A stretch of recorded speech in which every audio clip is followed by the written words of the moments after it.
Welcome. I'm your host, Jeff Johnston, to the Living Undeterred podcast. And today I have a very special guest. Pretty good chance we're going to navigate from the normal narrative, at least initially today. And I'm honored to have, this is the second time I've actually met Dr. Daniel Crosby. And he is a key part of my book I wrote 2 years ago. I actually had an interview with him.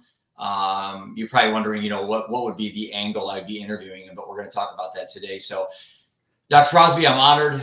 Do you go by Daniel, Dr. Crosby, Mr. Crosby? I don't know how you like to be called, but I'll just call you Daniel if that's okay. But Daniel's great. Daniel's it. Thanks for being on the show, and I'm a big fan of yours.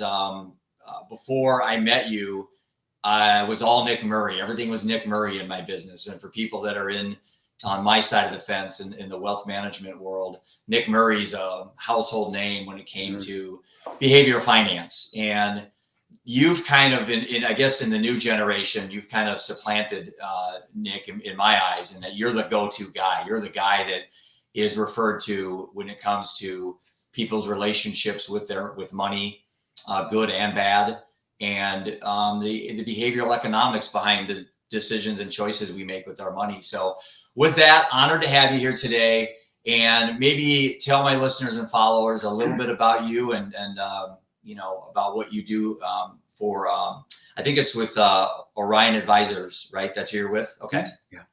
Yeah. Hey, so Daniel Crosby, I'm the Chief Behavioral Officer at Orion Advisor Solutions. I'm a big Nick Murray fan, so it's an honor to be mentioned in the same breath as Nick Murray. But I'm a psychologist by education. My PhD is in clinical psychology, but I've spent my career applying sort of my study of how humans behave to the particulars of money and financial markets. So I talk about, I call it money, mind, and meaning. How does money intersect with things like personal wellness and stress, and how can we make good decisions in markets? How can we overcome bias? All these sorts of things are sort of my within my purview. So that's what I do. It's been a fun career, and it's an honor to be back with you. So back at BYU, where you went to school and you got into psychology, did you immediately have this money psychology angle in mind, or did you kind of fall into that world? No, I very much fell into it. So I actually went into psychology with a very particular emphasis around eating disorders. So I had a loved one was struggling with an eating disorder, and I was very immersed in trying to help her recover. And she was in inpatient treatment out in Utah, where I was going to school. And so I did a lot of the legwork of sort of being the go-between between her family and the doctors. And it was there that I got exposed to clinical psychology and in general, and eating disorder treatment in specific. And so I really entered with an eye to very, very specifically, doing work with eating disorders. But then once I was within my doctoral program, explored and fell in love with the whole range of human emotions and sort of irrationalities and behaviors.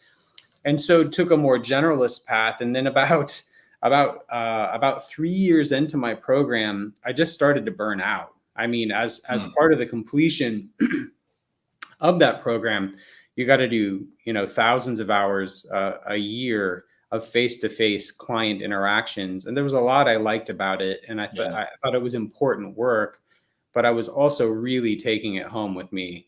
And so I started to shift my focus, and I went to my dad, who's a financial advisor. And I said, look, Dad, I love psychology, right? Like, this is what I need to be studying, but I don't need to be studying it in sort of a clinical or a medical context. I want to study it in sort of a business context. And he said, well, look, there's a lot of psychology in the work that I do, which at the whatever I would have been then 24 years old or whatever, didn't make any sense to me, because I'd always thought of him as sort of a numbers guy. But long story short, that's how I discovered the field of behavioral economics and sort of tilted my career in that direction. It's interesting because I love psychology as well. And in the projects I'm working on today, in regards to people making better choices with drugs, alcohol, and substance abuse. In other words, just trying to improve, mental health in our country. I go back to my college days, and I had a major in finance, and I had enough credits. I can technically say I didn't have a minor in psychology. Mm-hmm. I'm not sure why I didn't do that, but I know I was really close to getting a minor. But as I got into the investment business in my 20s, I noticed that I really liked the behavioral aspect. And there wasn't even an industry called behavioral finance. I mean, Right. I'm not sure behavioral economics was even I know Kahneman, Daniel Kahneman, and people like that. I think that was in the 50s and 60s. Am I on the right person there? I think it was somebody else. It's a little later than that. But he didn't win his Nobel Prize until like 2013. And so even though they had been working on these things for however long, 40 years, it's not like it was made widely. It's not like people were broadly aware of it outside of the academic journals. Yeah, and that's what got me really interested, was that no one was really talking about it. So we would sit with clients and we'd meet with them and we'd do the traditional fact-finding questions, the risk assessments, those type of things. But I was always just kind of curious in peeling back and keep going back and keep going back. And I had situations. I had one situation I'll share with you that should sound like it happens, when you meet with people every day. Is I had a lady I met with one time, and she was telling me initially how much money she had, and she was very, confident in her net worth. And I sensed immediately that, first of all, I didn't want to work with her. I mean, that's one advantage we have in this business. We don't have to work with everybody. I realized that, but I had to be professional. I couldn't just fire her. So I just pivoted to, how many grandkids do you have? And she was kind of set back, and she goes, well, I have 3. And I said, oh, that's cool. And I said, when's the last time, where do they live? And she said, like on the West Coast. And I go, when's the last time you saw them? And you know what she said, Daniel? Have you seen the price of airline tickets? Now, this is coming out of just telling me how much money she had for, 10 minutes. And I looked at her and I said, I didn't ask you what the price of airline tickets. I asked you, when's the last time you see your grandkids? And that really hit home with me, that was kind of a road that I went down, that I really realized that there's a disconnect out there with people, with what they think is the successful, aspect of saving money is, the quantifiable part. How many chips do I have? And I realized this was like in my, probably my 30s. And I realized right there, I really wanted to spend a lot of time. And I ended up never working with her. And I used that story at seminars for a long, long time about people's disconnect. And I think there is a disconnect in the industry. Although I will tell you though, Daniel, it's gotten a lot better. The commercials with all the big players now are a lot more on, kind of like this saying that we've always said for years: you've saved for retirement, now enjoy it. It's like that enjoyment part now. It's like, I think, and maybe you can comment on this, but do you think over the years of our industry, we did a great job of getting people to accumulate wealth, but we did a horrible job of getting them to enjoy their money? Well, that's certainly the case. And I'll take a semi-cynical approach. I mean, if you think back over the sort of the different eras of financial services, there was an era in which you needed a stockbroker to even transact business, right? I mean, you just you couldn't do it by yourself. You needed an intermediary. Well, we get platforms, 30 years ago, we get platforms like E-Trade and others that make it very easy for you to do it yourself. I mean, you might blow yourself up, but you can make the trade, right? So that was no longer sort of the Wall Street value proposition. So the next value proposition became, well, yeah, you can trade yourself, but you don't know what you're doing. So sort of like, let us pick the stocks for you and we'll help you outperform. Well, we know there's a couple of problems with that. The first thing is that 85% of active managers underperform just indexing over long periods of time. And then the other thing is the behavioral piece. You look at, I can't talk about individual securities, but you look at a popular, one of the most popular funds of the last year or two. It's had extraordinary success. And the average investor in that fund has lost money because they've come in and out of it Yeah. at all the wrong times. And so there's a behavioral problem there. So he said, well, we got disintermediated by technology. There's not sort of a winning bet to be made on active management writ large. There are certainly individual active managers who do well, but not as a group. We're going to win there. So they've sort of focused on the goals-based piece, the human side, and the good news is that's actually where it should have been the whole time, right? I mean, whether we arrived there cynically because other sort of other sort of business lines got eroded, or whether we got there more organically because that's what we believe is the truth. Either way, it's a good place to be. Do you think it's less the emotional side of the investors and more of the information side of the investment industry? And what I mean by that is there's too much information. It's like I think the average investor was better served when they didn't have the internet to look at their investments. Oh, well, what's your thoughts on that?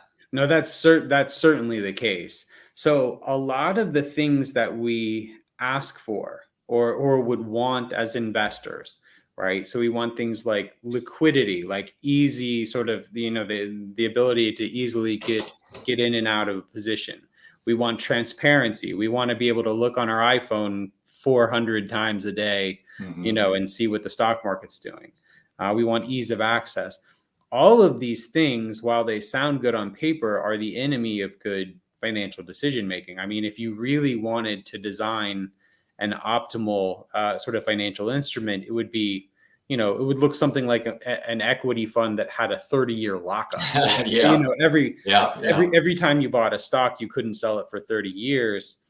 And what's interesting, Jeff, is you think about your house. For a while there, until Zillow and Trulia and some of these others, I mean, you maybe had a rough idea what your house was worth, but you didn't really sort of monitor your home's value tick by tick. Right. And so people have always thought that real estate was this great investment when typically it's been very poor relative to stocks. Right. But the reason was it's because, grandma bought her house for whatever, $50,000. Never looked at the price, never thought what it would be worth because grandma was just living there, right? And then, 25, 30 years later, grandma sells it for $500,000 or whatever.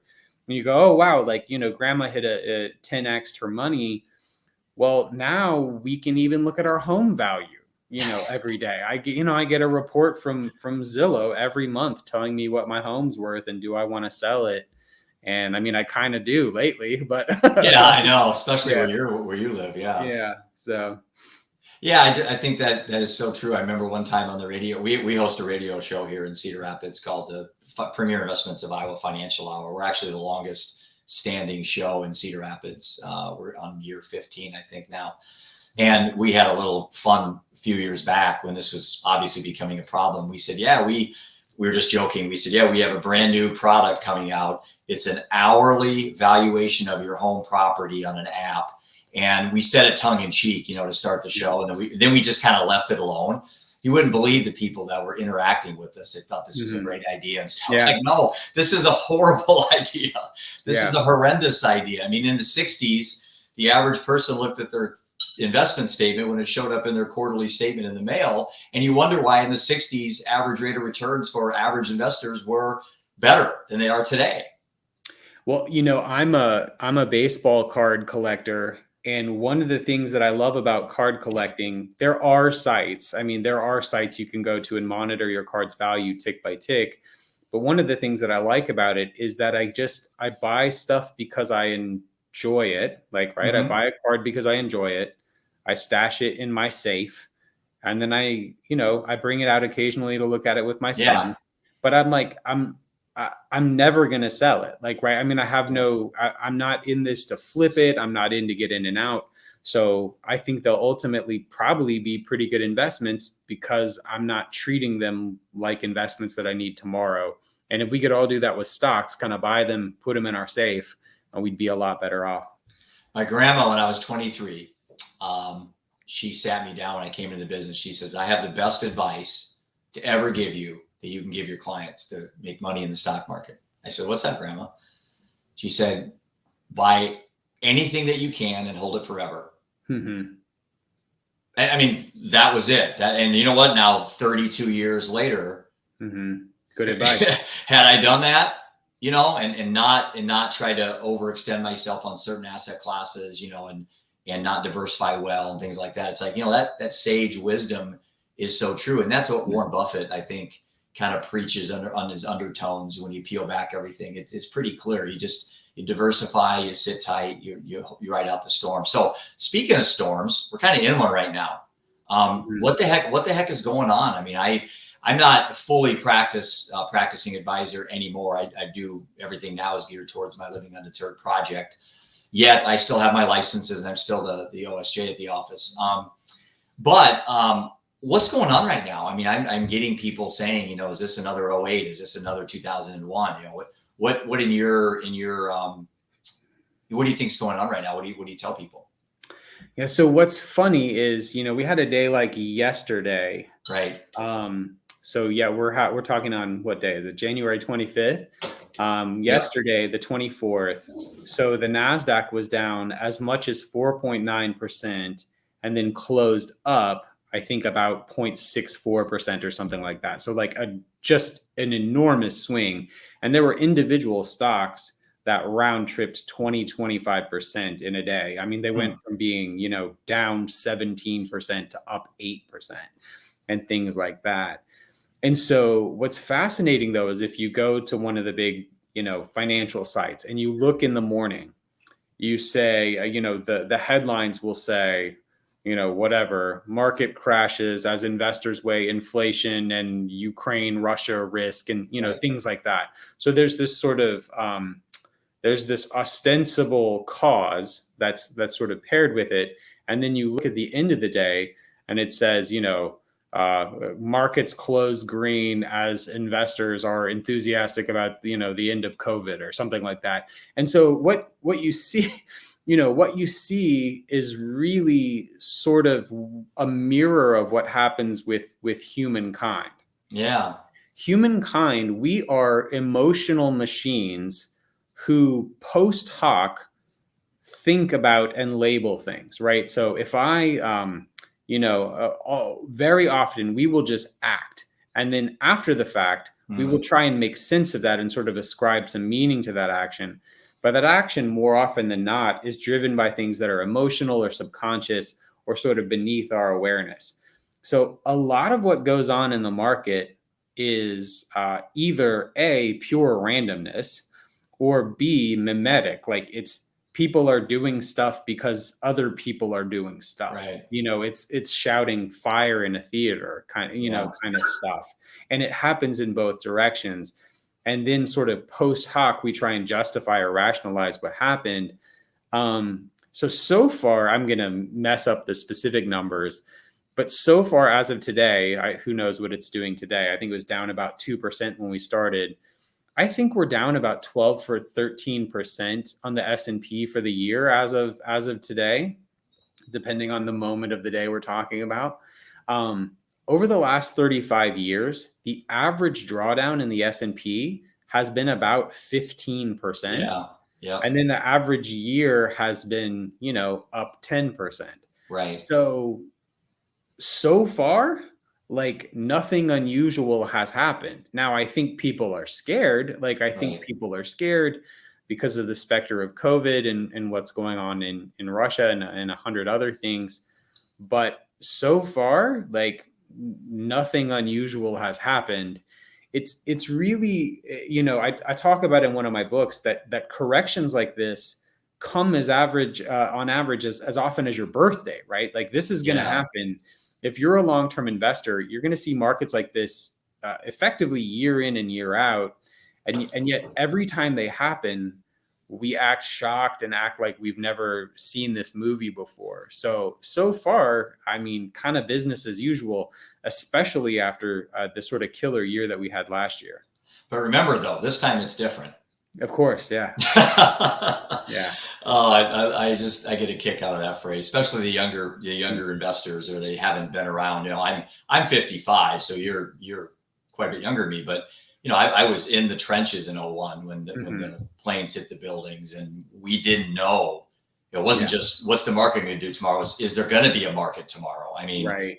and I can relate to what our parents and grandparents kind of metaphorically went through with wondering if we were going to get bombed, things like that. Like you have that fear, like this is bigger than investing. I mean, Yeah. this is this is our country, and it's like, and then '08 happened, and it was it wasn't from a psychological perspective the same type, but again, it was the exuberance, it was the the greed is good, everything run up to just this ridiculous levels. I mean, the guy building your house is talking about his stocks, when he's up there, the construction guys, and you always know that's kind of the top of the market when that happens. Hey, okay, so I came across something you wrote about, the Irrationality Index, and I didn't dive too much into it because I wanted to save it for you to explain to me what that is.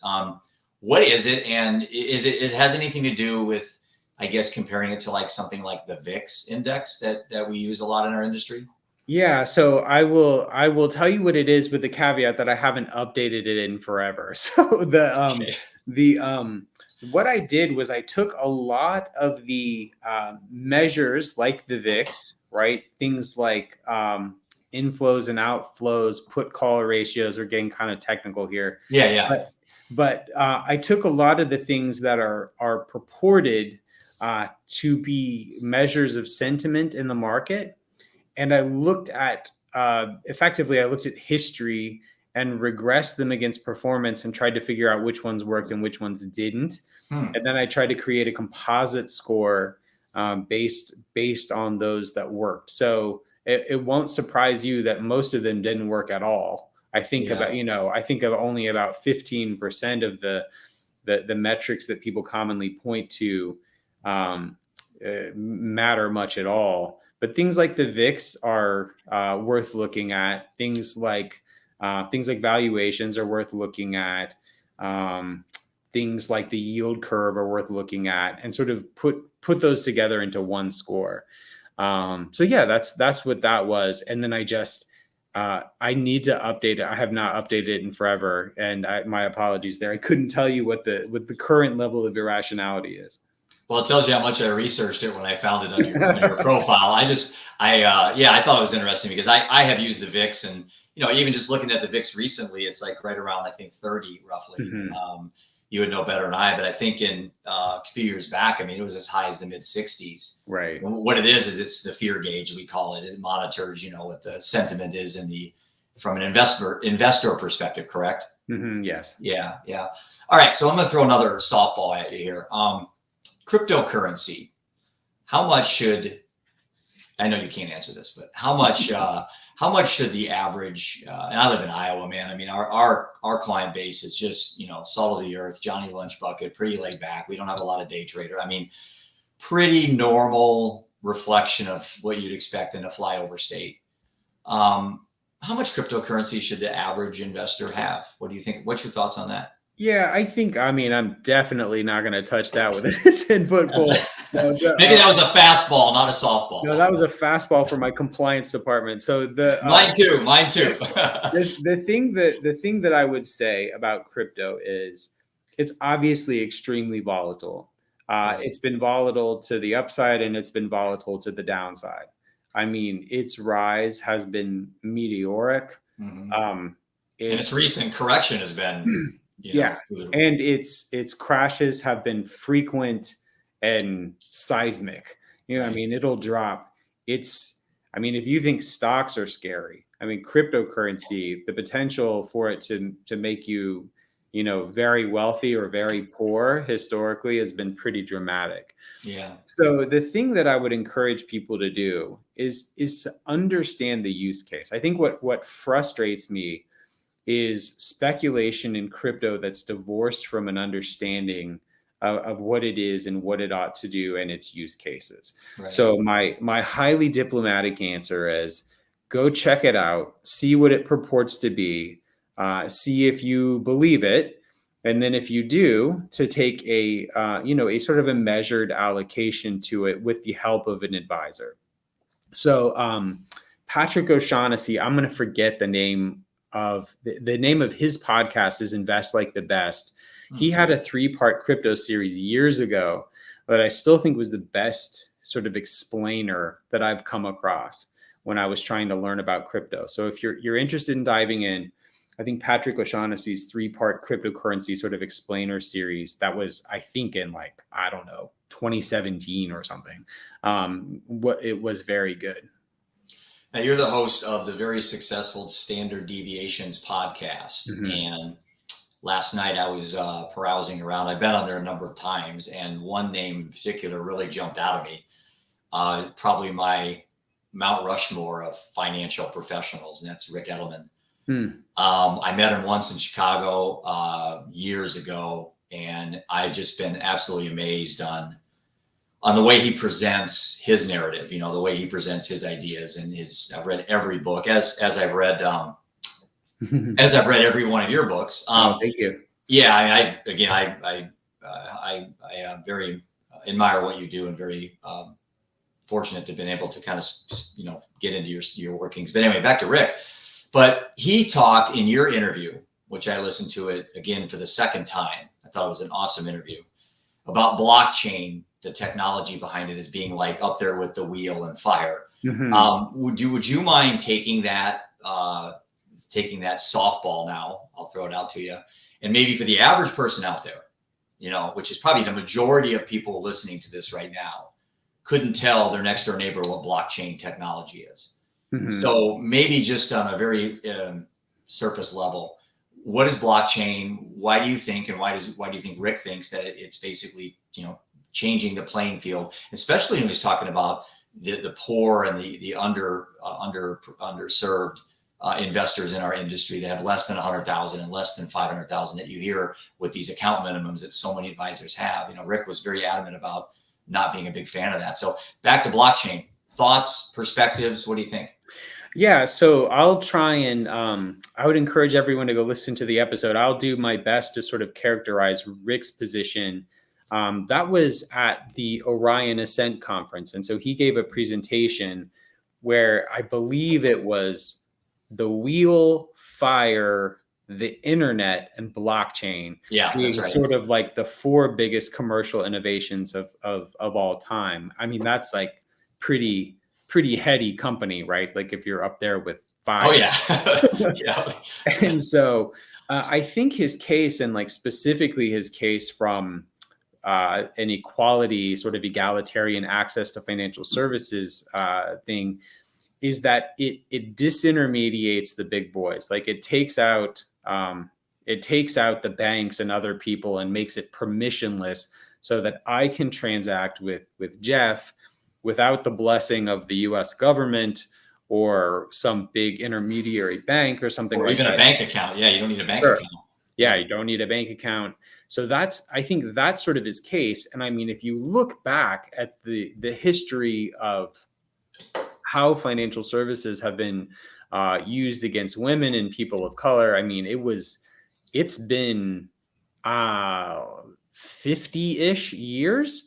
As recently as about 50-ish years ago, I think a woman couldn't get a credit card without her husband's approval. I mean, that's shocking.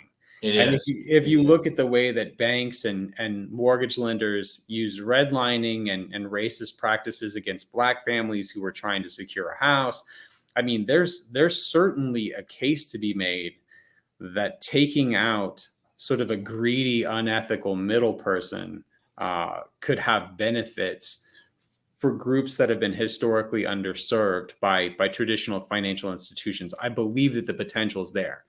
Now, you must counterbalance that argument with the reality of something like Bitcoin today, which is Bitcoin looks a lot like regular money or regular wealth, in that the vast preponderance of Bitcoin is held by a relatively small number of wallets. So even though I think it has the potential to do this sort of revolutionary good for humankind, right now, the distribution of wealth in Bitcoin is looking a lot like the distribution of wealth broadly, which is to say, wildly uneven. Yeah, we used to get a call back in the day on the radio show about gold, same type of thing. What's your thoughts on gold? And I always said, it's pretty much the same answer. It's not my thoughts on gold. It's not what I think about gold. It's how much of it represents your overall investment net worth. I mean, isn't that really kind of at the end of the day, anything that you buy, if it's 30%, 40% of your investment net worth, I don't care if it's the quote best fund or best stock or best whatever asset class, that still is maybe a little bit too big a bet. So I guess my perspective has been, I kind of now use this with the cryptocurrency. We don't have a lot of it in our firm, usage from clients. If it is, it's not being done obviously through us. I kind of have the same thought. I don't think it's the fact that whether I like Bitcoin or I like, these other Bitcoin, these other cryptocurrencies. It's more I'm concerned with the amount that you own of it of your investment net worth. Yeah, I mean, this is as I've studied great investors, there's one truism among all of them, and it's that they win by not losing. Absolutely. Right? Yep. Is that they win by not losing. And so I think you have to take a risk first approach to whatever asset class. I'm not picking on anybody. I just think whatever asset class you're looking at, you diversify because you win by not losing. It is diversification is two things at once, right? Diversification is sort of lived humility, right? It says, look, I don't know what the future holds. Like, I don't know what's going to do well, and I don't know what's going to do poorly, because otherwise you'd stack all your chips on the one asset class that was going to do well, but that's not how markets work. Right. But it's a guarantee of frustration in some respects, because some of the stuff that you own will always be kind of crummy on any given year. It has to, right? Yeah. My friend Brian says that diversification means always having to say you're sorry. Like, there will always be something in that portfolio that you wish were different. But, moments like today, when, the markets are in turmoil, you're happy for your cash or your bonds or, your treasuries or whatever. Moments like last year when the market was up like a rocket ship, you're happy for your stocks and your risk assets. So you have to find the mix of those things that helps you sleep well at night, which is really the most important thing. Yeah, I think what people lose sight of, Daniel, is by definition non-correlating assets. I mean, you are admitting defeat, at least temporarily, on some of those assets. I used to draw a circle on the whiteboard, and I would put a hypothetical portfolio, 10 investments, 10% each. And I put 7 arrows going up, 1 arrow sideways, and 2 down. And I said, you're the financial advisor now. I flipped the role to the people in the audience, and I said, I'm going to come into your office. Where do you think I want to spend most of my time? On the 2 that are down. Yeah. So you've got 8 out of 10 that are either even or up. Yeah. And your overall portfolio is up, but you want to spend the whole time on the 2 that are down. You told me when I hired you, you want to diversify and you understand non-correlation, but then you come in. And so this is one of the reasons that I think this what you do is so important, to get the word out to people like me. So I then can go to the consumer and to our customers and talk about, diversification and non-correlation by definition mean you need to be pretty much at all times aware you're going to have investments that are trailing, not just the averages, but trailing maybe what you put in. Yeah. Yeah. 100% of the time. Expect. Yeah. So one thing I wanted to ask your thoughts on this. I know Rick has a different perspective, and in my years, I've been to workshops where the top financial advisors in the country, huge players that move the needle, say you got to have an account minimum, got to have an account minimum. And then you people, someone like Eidelman that, maybe has a different perspective, what's your thoughts? I mean, if you were to design a financial advisory practice and you were going to be, on this side of the fence, actually, working with individual investors, would you design a practice where you thought account minimums would be where you'd start? So for me, it all goes back to your mission, right? So if your mission is to create the most streamlined, profitable financial advisory services, the financial advisor shop possible, you definitely need account minimums, right? If your mission is to reach everyone possible and lift them up and have sort of a more humanitarian mission, to bring the good of financial plannings into as many lives as possible, say that's your mission, then no, don't have an account minimum. So it really all goes back to mission to me. But I mean, I think if you wanted to create a money-making machine, then yes, you definitely would want account minimums. If you're trying to create a meaning-making machine, maybe the answer is no. And I think for most people, the answer is going to be somewhere in the middle, right? Where there's some level at wealth below which it just doesn't make sense for us to work together. And I can't serve you at the level that I desire to. So that's, to me, there's no right answer there. The only right answer is know yourself, know your practice, know your meaning and what you're trying to build, and then set up a reality that aligns with that meaning. Yeah, we used to present that we didn't have account minimums, but I understand what you're saying. We didn't have like a $25 a month client very often. I mean, right. It was a teenager or something, but we always said we had people minimums. Mm-hmm. We want to work with good, well-grounded, realistic people that had, fair expectations, that weren't looking at us as wizards of Wall Street. Most of us in this business, Daniel, are more of what you do. And less in what they think we do. Yeah. I remember you were talking, I think it was either with Brandon Fraser or Rick again, one of your podcasts. I know Brandon's a good friend of yours, and he's been on your show a few times, talking about what's the how do you guys present this? Where the studies say that one thing is the right thing. Maybe it was service, maybe it was, I don't remember what it was, but the perception from the consumer was completely different. Right. And so do you remember was it service or was it, I don't remember what it was. Yeah. So the most explicitly, this is from a Morningstar study, most explicit, they ask clients what they value in their advisory, their advisory relationship. And then they kind of compare that to what the research says. So the research says, we'll skip to the chase there. Like, the research says that the number one benefit people get from working with an advisor is effectively decisional aid and emotional manager. Someone who keeps you out of your own way, a behavioral coach, someone to help mitigate the impact of extreme emotion. Well, that's the thing that clients value least in their advisor. So it's the greatest value added by the advisor, and it's the thing that's perceived as least valuable by the clients.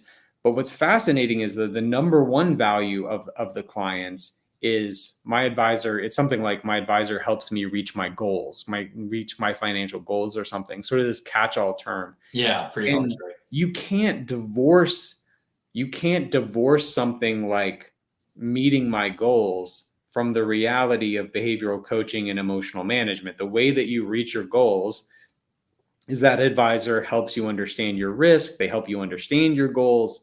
They help keep you in your seat during volatile times like this. They help you do 100 things that reach those goals. So yeah, we've got some work to do as an industry to help clients understand the value added by advisors and how best to utilize it. Yeah, it's so interesting when I see those studies coming out. I think John Hancock back in the day had a study, kind of the opposite of what we just talked about. What makes them happy? It was, why do clients fire us? Yeah. And I went down. I answered the questionnaire like everybody else, thinking it was rate of returns or our fees are too expensive. It was not returning a phone call. Communication. Yeah. Yep. It's like Stoics always say, focus on what you can control. Yeah. Isn't that probably more than anything? I can't control the market. I can't control inflation. I can't control the next widget coming out that's going to be like Bitcoin. I can't control that, but I certainly can control calling back a client or returning an email. Well, it's like the Malcolm, I don't remember who did the original study. Malcolm Gladwell cited it to great effect, but he cited this research that was done that showed that the best predictor of whether or not a doctor got sued by their patients was not, whether they left a Rolex in their chest cavity. It's not whether or not they did a good job. Right. It's whether they had good bedside manner.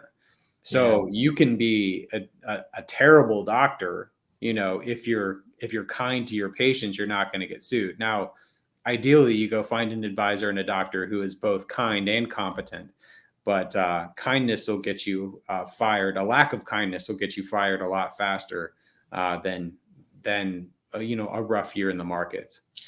All right, so I got about 20 minutes left with you, and I want to segue, if that's okay, a little bit into some of the stuff I do and kind of how behavioral finance, there's a tether between people's poor decisions and choices they make with substance abuse, mental health, addiction, things like that. If you're okay with that little pivot. Yeah. Because I did talk to you in my book, and I appreciate you taking the time to be interviewed, because I was very interested in, I think that if people make poor decisions with their money and there's a poor, unhealthy relationship with their money, it's possible that permeates over to other areas of their lives. It could be gambling, which would be, I guess, a poor decision with their money, but it could be drinking, lying, affairs, things that can, it seems to me if somebody's a disconnection in one area of their life, their other areas probably aren't dissimilar. They're probably the same thing. Do you see people that have unhealthy relationships with money? And maybe you're not privy to a lot of this information, but do you see there's lots of overlap with people that make poor choices when it comes to substance abuse and addiction? Well, yes. In the answer though is a bit complicated, because it all kind of hangs together, right? Since money touches every part of our lives, I think when you start to struggle, the money struggle is comorbid with those other struggles. So yes, it's certainly the case that many people who struggle with many of the things that you've talked about have concurrent money problems. Sometimes money is chicken, sometimes it's egg, but I would say that it's always sort of wrapped up concurrent with a lot of these struggles you've talked about. So in regards to addiction, I know you and I talked a lot about this. And initially when I started this, I was kind of naively looking at this as disease versus choice. And I learned as I went on, it's disease and choice. It's it's nature and nurture. I think I spent way too much time trying to argue one side over the other. And I finally realized that it's a combination of many factors to get people to excessive drinking. But, I'm at the point now where I would agree. I would say that, addiction is a disease. At least there's the predisposition to have an addiction. But I don't think it predetermines that you'll be a substance abuser. And I didn't know if you have put much thought into that, or what your thoughts are if I present it to you that way. Do I just say, yeah, we are, a lot of us are, I was an alcoholic for a long time. I was a compulsive gambler. I write about that in my book, which being in this business is not a thing to put on your U4, but I can talk about it now. But I was always interested how there was a lot of overlap there. And so it's like, do you think that people have more ability now that you're this behavioral, psychologist individual that's very big into understanding the why behind we make decisions? Do you think people have more potential to just say, I'm going to quit drinking, I can turn this addiction off? Or do you think we're held prisoner to the seductions of what we are addicted to, that there's no way out, and we just have to count the days we're sober and hope we don't fall off the wagon? Yeah, so I think your framing of it as nature and nurture is instructive. So the psychological term for what you're talking about is it's biopsychosocial. So is there a biological reality to addiction, in the sense that some people are more biologically predisposed to it than others, and in the sense that something that is addictive has an impact on your biology and is just chemically addictive? Yes, that's all true, right? Like some people are more predisposed to addiction than other people. Is there a psychological piece to it? Do people use addiction to self-medicate? Are some people more or less prone to addiction based on their predilection to be anxious or depressed or 100 other things? Yes, definitely. Is there a social element to it? Yes, there definitely is. James Clear wrote this zillion selling book, Atomic Habits. I love it. And in the book, he talks about how many American soldiers got hooked on heroin when they were in Vietnam, right? So there's horrible things going on all around you. There's a war going on. You're in a place where you have easy access to drugs. You're away from your family. You're sad. You're scared.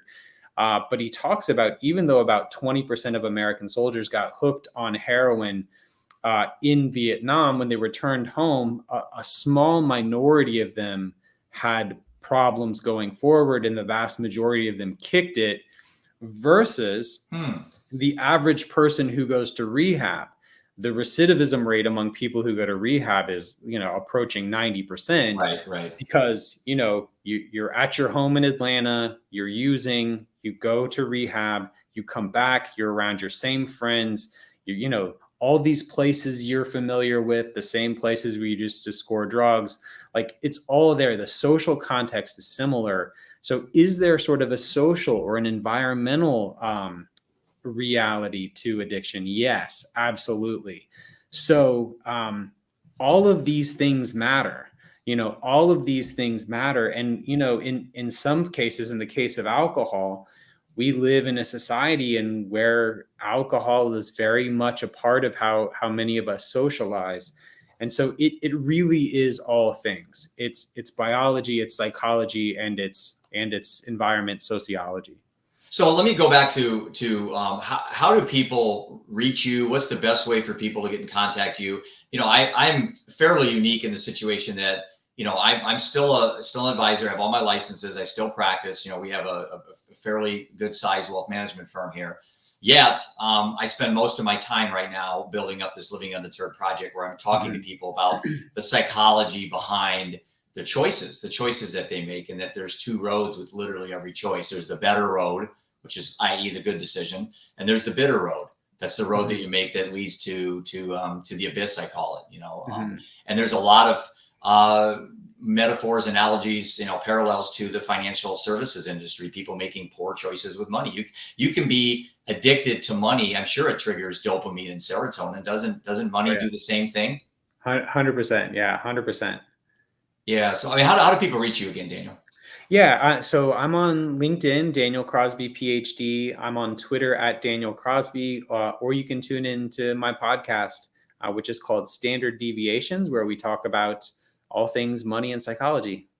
And I would say that for this type of book is very well written for the average investor.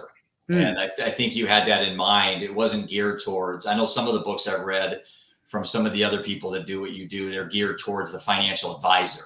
Yeah. This is, I read this with two hats on, from a financial advisor perspective and from the average consumer. So I'll have a link to your books on my site, and I would strongly suggest that if you want to sleep a little bit better, you want some clarity in how these markets work, you want to learn maybe to get out of the way of yourself. And like my grandma said, plant the seed, let it grow, reap the fruit later, Your books, and I say books, plural, are all great reads for the average investor. So with that, I want to thank you very much for being on the Living Undeterred podcast. And I appreciate our friendship. I know you and I have now got 2 years of kind of working together, and I admire what you do immensely.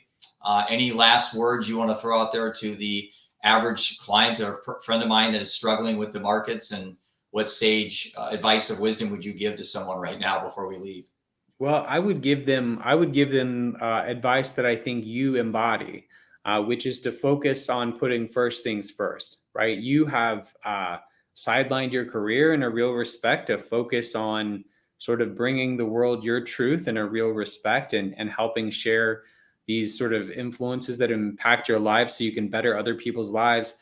I think if you do what Jeff does, right, which is get busy about the work of doing things that really matter, take your eyes off the screen, take your eyes off sort of the daily ups and downs of your portfolio, and get focused on living in a way that provides you a legacy. I think everything else falls in place if you listen to grandma's good advice. Yeah, follow your passions, I think, is nice. I have a phrase I like to say: it's purpose becomes passion when it gets personal. So, hey, with that, my friend, have a great day, and really appreciate you taking the time. And we'll talk soon. My pleasure, Jeff. Thanks.